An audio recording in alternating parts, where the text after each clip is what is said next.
The last thing I expected to find at the top of that final pitch was kindness. I had been standing at the base of the rock face for maybe 10 minutes, looking at a 90-pound tool crate sitting at the platform level where I had not put it, where none of my crew had put it, where the rock was clean and dry and showed no scuff, no rope burn, no drag line of any kind. Marsh was beside me, not tense, not pulling toward the trees, just standing with his shoulder against my calf the way he did when he thought I needed company. I remember the light was going amber at the ridgeline. I remember I did not move for a long time. But to understand what that crate meant and what came after it, I need to go back to the week we started the job. I need to go back farther than that, actually. I need to go back 18 months to the morning I drove home from the hospital alone. Della died on a Tuesday in March, the year before last. She was 61. The illness came on fast, the way some illnesses do, quick and total like a hard frost that kills everything in a single night. And by the time we understood what we were facing, she had already been fighting it for longer than the doctors had known. I will not go into the details of those last weeks. What I will say is that she was the kind of woman who made coffee for two every morning of our marriage, poured both cups, and set them on the kitchen sill to cool. And I stood in that kitchen for 3 days after she was gone before I could bring myself to move the second cup. I worked tower replacement crews in the Cascades for 22 seasons. Foreman on the last pitch for most of them. The final pitch on a tower teardown is the part that requires the most judgment, the highest exposure, and the most physical work, because you are taking down structure on a ridgeline in whatever weather the ridge has decided to give you. And you are doing it with a crew that trusts you to read the mountain correctly. I was good at the work. I knew what I was doing. I had run hundreds of pitches, and I had brought every man home, and I had not lost a piece of equipment off a ridge that I could remember. I had been retired from the crew work for 3 years when the call came about the Gunda Ridge Tower. It was a decommission, not a rebuild. The Forest Service wanted the old cab and the platform structure taken down before winter, the materials staged for helicopter pickup, the hardware catalogued and crated. Routine teardown on a tower that had been out of service for 9 years. The man who called me said they wanted someone with experience on that particular type of steel frame structure. And the Gunda Ridge design was the old 60-foot standard, the same 4-bolt base configuration I had worked on a dozen times. I took the contract because I did not know what else to do with September. That is the plain truth of it. I was not looking for healing. I was not looking for anything at all.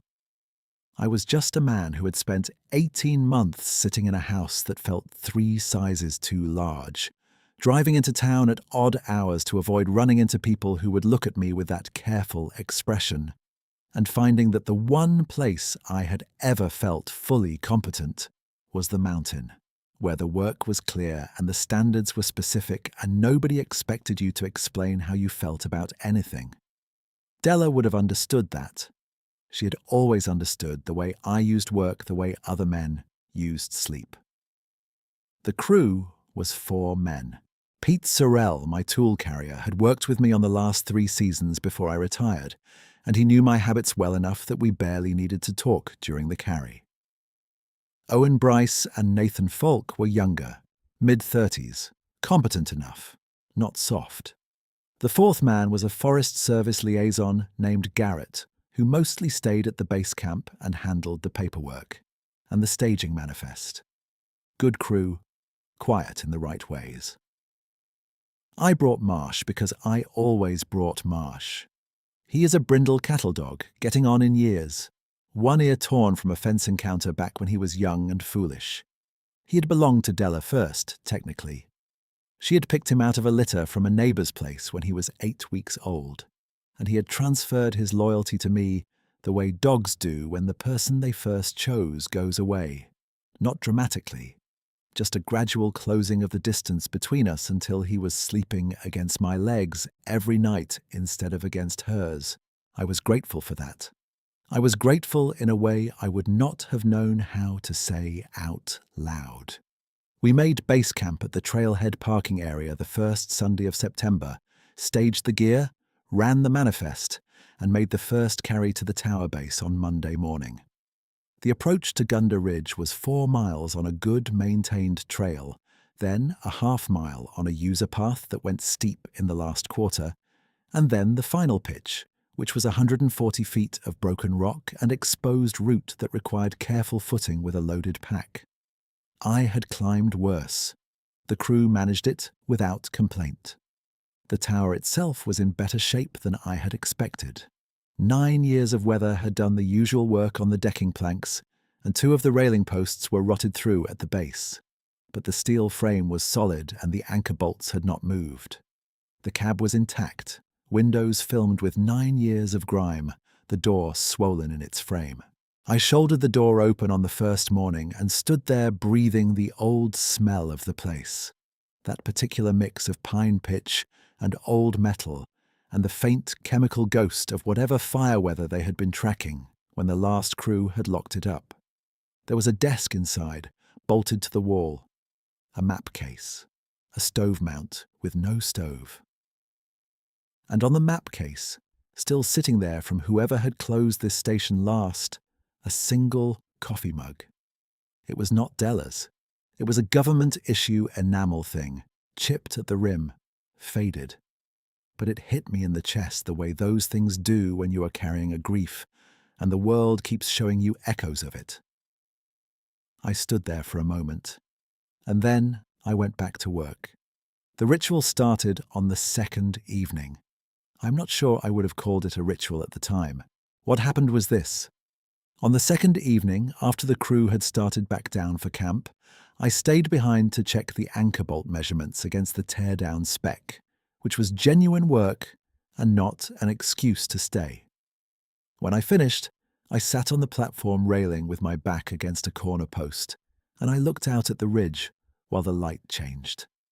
And I took Della's tin coffee mug out of my jacket pocket. I had been carrying it the whole contract.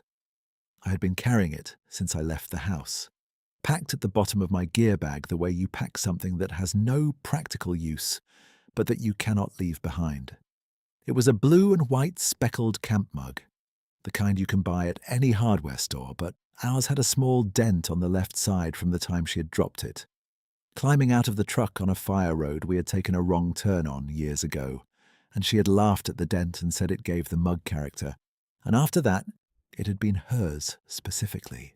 I set it on the railing post and let it sit there for a while. I did not do anything else. I did not say anything. I just let it be there in the failing light. On that ridge, the way things deserve to be somewhere real and not just packed in the bottom of a bag. Then I picked it up and put it back in my pocket. And I went down. I did it again the next evening and the evening after that. By the 4th day, I knew it was a ritual, even if I would not have used that word for it. I set the mug on the railing post at dusk, sat with it for a while, and took it down when the light was gone. Marsh sat with me those evenings, his chin on my boot, not asking for anything, just present. The crew did not know about the mug. I kept the ritual to the time after they had gone down, and I never mentioned Della to them. Pete knew, because Pete had known me long enough, but he did not bring it up, and I did not bring it up. And we worked well in that silence the way men do when they have been through enough together to know which silences to leave alone. If you have spent time on a ridge in early September, working demolition or survey or any kind of focused outdoor task, you know that the mountain has a specific sound profile that becomes familiar quickly. Bird calls at particular hours, wind through the particular species of timber on that slope, which on Gunda Ridge was mostly Douglas fir with a band of western hemlock along the lower creek drainage, and the hemlock sounds different in a breeze than the fir does. Squirrels in the canopy, the distant percussion of a woodpecker working a standing dead snag somewhere north. You learn the rhythm of those sounds the same way you learn the sound of your own shop, and you notice departures from that rhythm, the way you notice a belt starting to slip before it actually fails. On the third evening, I noticed the birds had gone quiet about 40 minutes before they normally did. I noticed it, and I filed it as weather because that is the first reasonable explanation and usually the correct one. I looked at the sky to the west, and there was some high, thin cloud coming in, but nothing that explained a full bird silence that early, and the air was still and dry. I sat with the absence of sound for a little while, and then the small birds came back, a few at a time, and by the time I went down, the ridge was making its usual noise. On the fourth evening, Marsh went still. He had been lying against my left boot the way he did. I felt him lift his head before I heard anything change, and when I looked down, he was already sitting upright, facing north-northeast, toward the denser timber above the tower's base. Not growling, not tense in the way a dog gets when it smells something that frightens it. His ears were up and his body was loose, and he was looking into the trees the way he'd looked at the door of the house when he heard my truck coming up the drive, before I was close enough for a person to hear. Alert. Interested. I looked at the tree line in that direction. The fir and hemlock ran up the slope from the base of the tower's anchor pad, maybe 80 feet of open ground, and then the timber closed. The light was low. I watched the tree line for a while. Nothing moved that I could identify. No branch displacement, no shadow that resolved into a shape. The timber stood the way timber stands. Marsh did not relax for the better part of an hour. He did not growl or whine.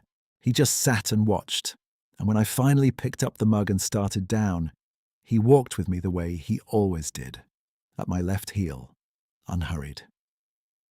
I am not a person who reaches for unusual explanations. I want to be clear about that.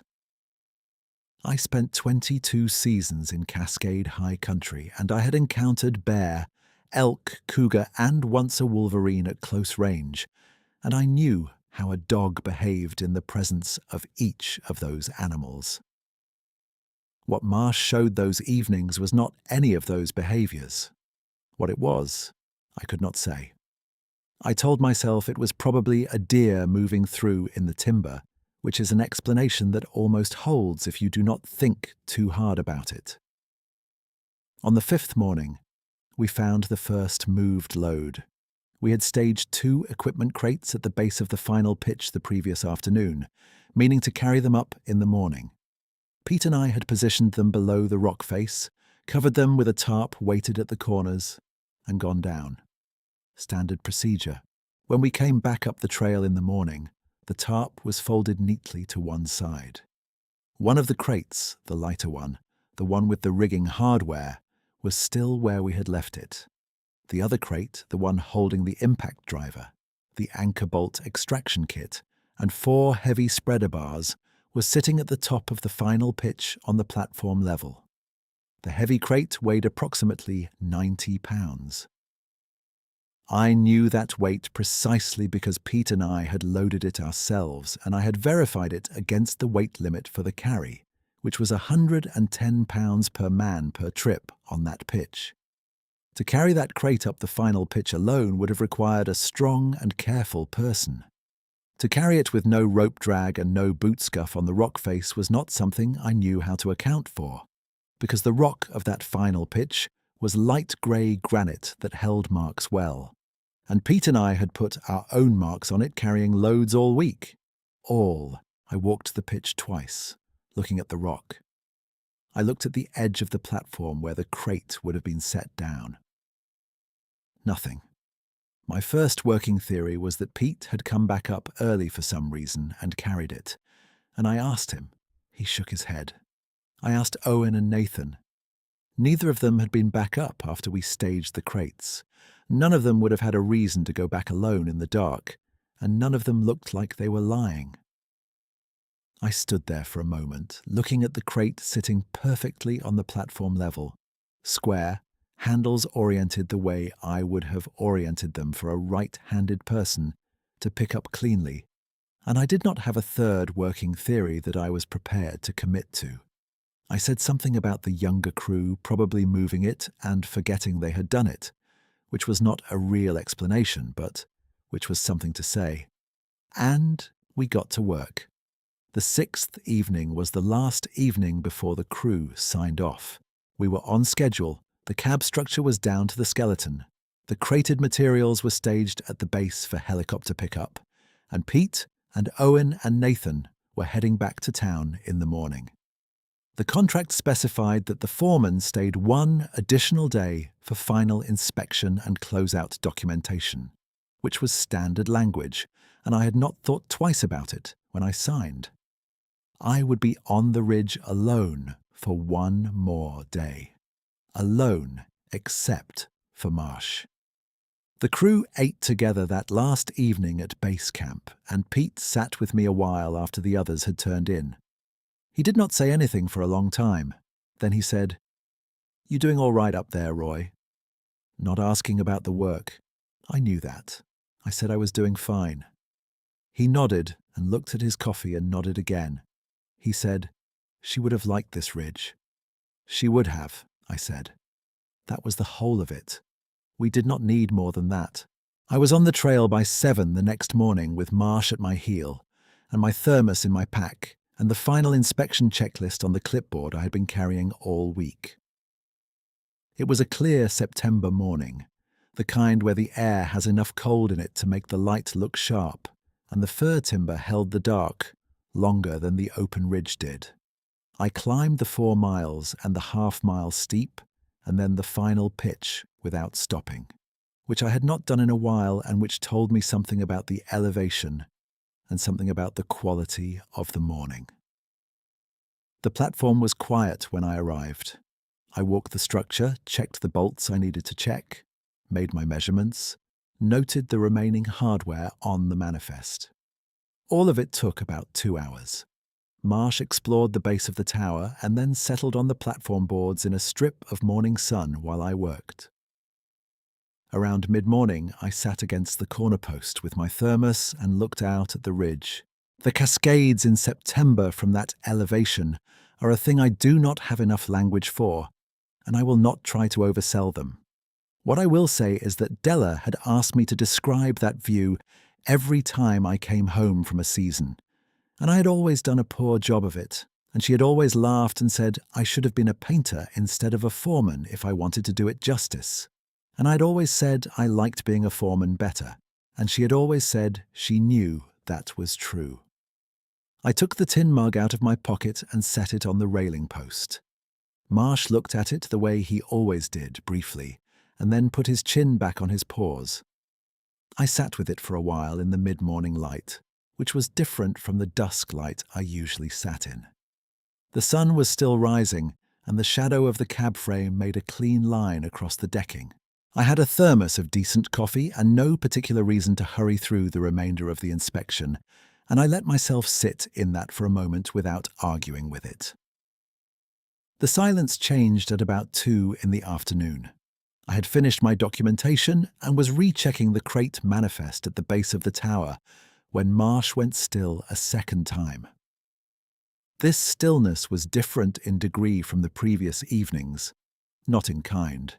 His whole body had that forward-leaning attention, all his weight on his front legs, facing the timberline to the northeast. His tail was low, not tucked, just held down and slightly swinging, which I had learned over the years was Marsh's signal for something he found interesting rather than threatening. I did not see anything in the timber at first. I stood and watched with him for a long minute. The trees at that distance were dark vertical lines with the undergrowth in shadow below them, and nothing in the undergrowth was moving in any way I could distinguish from the wind on the lower canopy. Then I saw the displacement. There is a specific pattern to branch movement caused by wind. And there is a specific pattern to branch movement caused by something large moving through undergrowth carefully. The difference is in the timing and the direction. Wind moves branches in a rhythm that follows the gusts, irregular and lateral. Something moving through does it the other way, a vertical displacement that progresses in a line, branch after branch, at a pace and a spacing that has nothing to do with the air. I had seen that pattern enough times with elk and once with a cow moose moving through hemlock brush to know what I was looking at. Whatever was in the timber was large. I could tell that by the height of the displaced branches. The elk on that ridge were big animals, 4-foot shoulder height on the bulls, and what I was seeing in the timber was displacing branches higher than that. My mind went to work on it the way minds do when they are trained to find ordinary explanations, and I held those explanations up one at a time and looked at them. Large bull elk.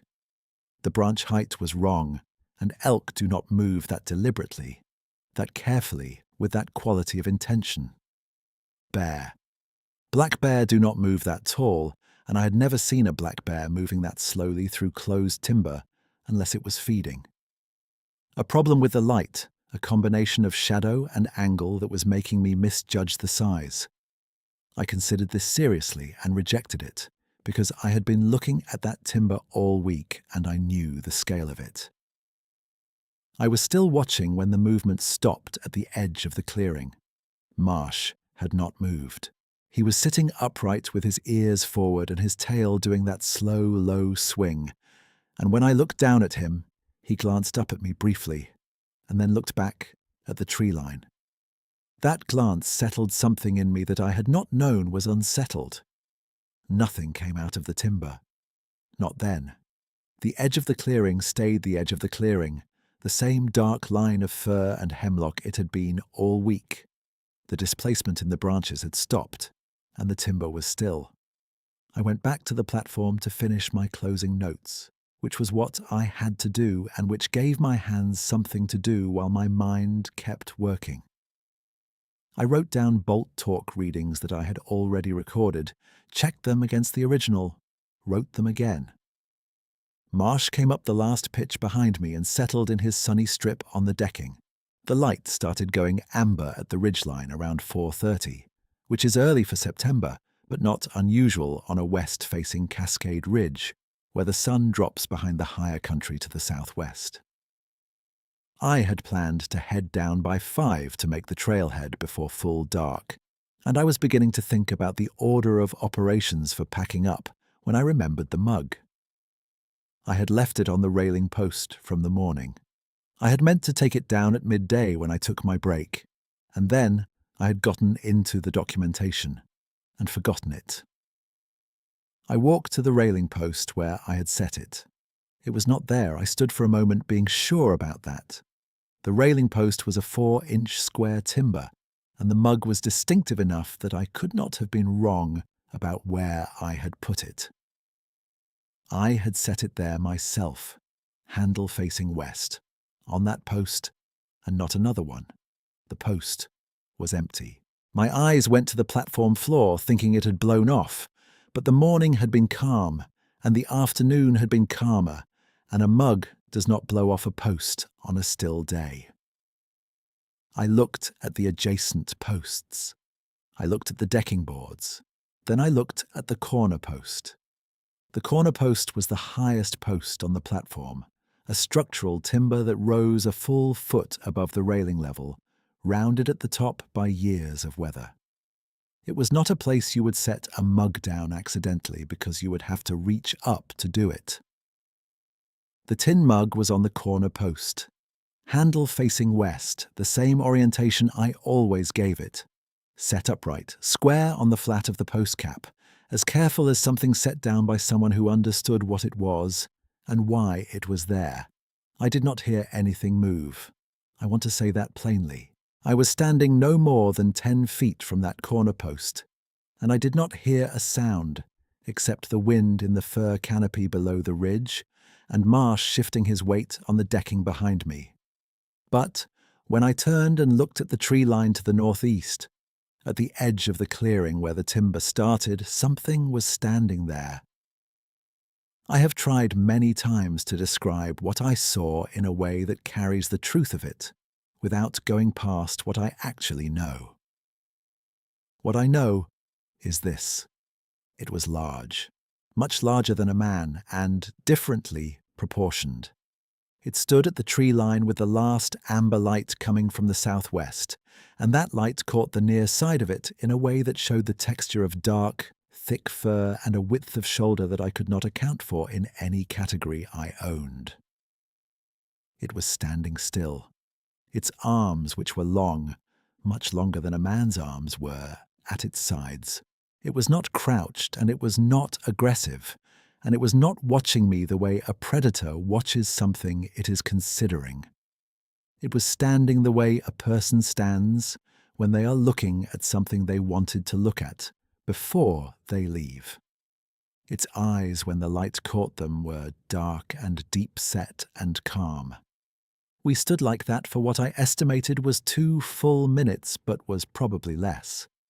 Marsh was sitting at my left knee, in contact with my leg, still doing that slow, low tail swing. Not growling, not afraid. The creature looked at the mug on the corner post. Not for long. A glance, the way you glance at something you placed and want to confirm is right. Then it looked at me again. Something moved in my chest that I do not have the right word for.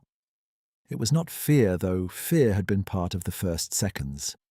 It was not wonder exactly, though wonder was in there. What it was, as close as I can get to it, was the sensation of having been seen. Not witnessed in the sense of surveil, not observed but seen, the way a person who knows what grief costs will see it in you without making it a performance. I had not felt that since Della. I had not known I was waiting for it. My eyes went to the mug on the corner post, set higher than I had ever set it, higher than the railing level where I had always put it, as if something had understood what the ritual was and had decided it deserved more. When I looked back at the tree line, it was gone. No sound, no branch displacement that I could detect. The timber stood the way timber stands, and the amber light was still on the ridgeline, and Marsh exhaled once through his nose, and then stood up and stretched and walked to the edge of the platform the way he did when he was ready to go down. I stood there for a while. I picked up the mug from the corner post and held it in both hands the way you hold something warm. There was nothing else I needed to do on that platform. There was nothing else I needed to say or think or work through. Whatever had been locked in my chest for 18 months had not resolved and had not healed and had not been fixed, but something in it had loosened, the way a rusted joint loosens when heat is applied, not repaired, just made workable again. I put the mug in my pocket and I went down. The descent took an hour and 10 minutes in the fading light, Marsh at my left heel the whole way, and by the time I reached the trailhead parking area, the first stars were showing above the eastern ridge. I sat in the truck for a while with the engine off. I looked at the dark shape of the mountain against the darkening sky. Then I took out my phone. Cal's number had been in the phone for 2 years without my calling it. 2 years of silence that had started when I said something wrong and hard during the worst month of the illness. And he had said something back that we had not found our way around. And then Della had died. And the silence had become a structure neither of us knew how to take apart. I had thought about calling many times. I had picked up the phone and put it back down probably 30 times in 18 months, and each time the weight of the silence felt too large to move alone. I pressed the call button. It rang 4 times, and I thought he was not going to answer, and then he picked up. "Dad," he said. I said, "Cal." And then I did not have the next words for a moment. I heard him breathing, and I heard a television in the background, and I held the phone and waited for the words to come. "I should have called sooner," I said. There was a pause. Then he said, "Yeah." And then, "Me too." That was most of it. We talked for 20 minutes, not about what had happened between us, not really, but about Della, about the mountain, about the small, ordinary things that accumulate when two people have not spoken for 2 years. And by the time we hung up, I had agreed to drive down to see him in October. I sat in the dark parking area for another few minutes, and then I started the truck and drove down the road. That was 3 months ago now. The Gunda Ridge Tower is staged, and the helicopter has already taken the materials out, and the ridge is as clean as it was before we came. The Forest Service sent me a thank you letter that I put in the kitchen drawer and have not reread. Cal and I had that October visit, and it was uncomfortable in the specific way that real things are uncomfortable, not smoothed over and not fixed, but started. We talked about Della more than we had at the funeral. He cried once, briefly, and I did not say anything about it because there was nothing useful to say. We ate at a diner outside his town that had bad pie and excellent coffee, and we stayed in it for 3 hours. I drove home after dark, and I did not feel lighter exactly, but I felt like I was carrying the weight with 2 hands instead of 1, which is different. Marsh is getting older. His hip bothers him in the cold, and he takes the porch steps carefully these mornings, front feet first, easing down. He sleeps against my legs at night the way he always has, and some nights I put my hand on his flank and feel him breathing, and I'm grateful for that in a way that I would not have had the space to feel before. Della's tin mug is on the kitchen sill now. I do not fill it. I just let it sit there where the morning light comes across it, which is something I should have done from the beginning and did not know how to do until something on a mountain in September showed me what it was asking for. I have told this to 2 people. Once to Pete, over the phone, last October, after the Cal visit. He was quiet for a long time, and then he said he had seen the marks on the granite that morning, or the absence of marks, and he had thought about it more than he had let on. He did not say whether he believed the rest of it. That was fine. I did not need him to. The second time is this. What was on that ridge, I cannot tell you. I have thought about it with the same methodical attention I gave to every tear-down speck and every load calculation in 22 seasons, and I cannot arrive at a category that covers all the evidence. The crate at the top of the pitch, the branch displacement, the height and the stillness. The mug moved to the corner post with the handle facing west. I have stopped needing the category. What I carry from that evening is this. Something on that ridge had been paying attention. Not to the work, not to the crew, but to the private things, the things I thought I was doing alone. And when it had the chance, it did the one thing that cost me nothing to accept, and that I would not have thought to do for myself. Marsh is on the porch step this morning, turned toward the sun the way he turns toward warm things. The mug is on the sill where it belongs. The mountain is still there. That is enough.